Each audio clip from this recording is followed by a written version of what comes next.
நம்ம சேனல்லேருந்து தொடர்ந்தாப்பெல்லாம் நீங்கள் வீடியோக்களை பார்க்க நினச்சிங்கன்னா நம்ம சேனலை சப்ஸ்கிரைப் பண்ணுங்க. சப்ஸ்கிரைப் பண்ணிங்க. கீழே பெல் சிம்பிள் இருக்கும், அதையும் கிளிக் பண்ணிங்க. சரி, வாங்க நம்ம வீடியோக்குள்ளே போகலாம். வணக்கம் நண்பர்களே. ஒரு இளைஞருடையருக்கு திருமணமாகி 5 ஆண்டுகளாக குழந்தை பாக்கியமே இல்லை. அதனால் அவர்கள் மிகவும் வருத்தத்தில் இருந்தனர். ஒரு நாள் அழகிய நாய்க்குட்டியை வாங்கி வந்தனர். அதை தங்கள் மகன் போல வளர்க்க ஆரம்பித்தனர் அந்த தம்பதியினர்.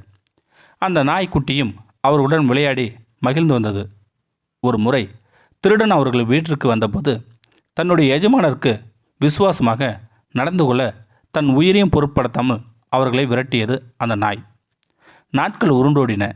அந்த குட்டி நாய் நல்ல பெரிய நாயாக வளர்ந்தது. 7 வருடம் கழித்து அந்த தம்பதியினருக்கு ஒரு மகன் பிறந்தான். இப்போதெல்லாம் அந்த குழந்தையுடன் தான் அந்த தம்பதியினர் நேரத்தை செலவிடுகின்றனர்.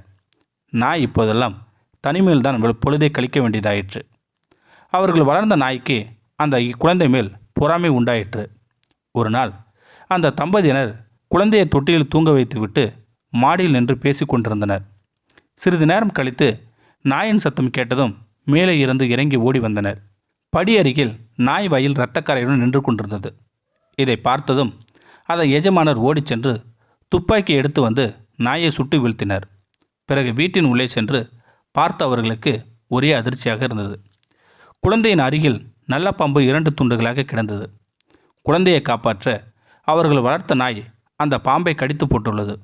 அந்த பாம்பின் இரத்தக்கரை தான் நாயின் வாயில் இருந்தது என்று அப்போதுதான் அந்த தம்பதியினருக்கு புரிந்தது. தங்கள் குழந்தையை காப்பாற்றிய நாயை அநியாயமாக கொன்றுவிட்டனர் என்று கதறி எழுதினர் அந்த தம்பதியினர். முன்கோபம் முட்டாள்தனத்தில் போய் முடிவு என்பதற்கு இது ஒரு எடுத்துக்காட்டு தான்.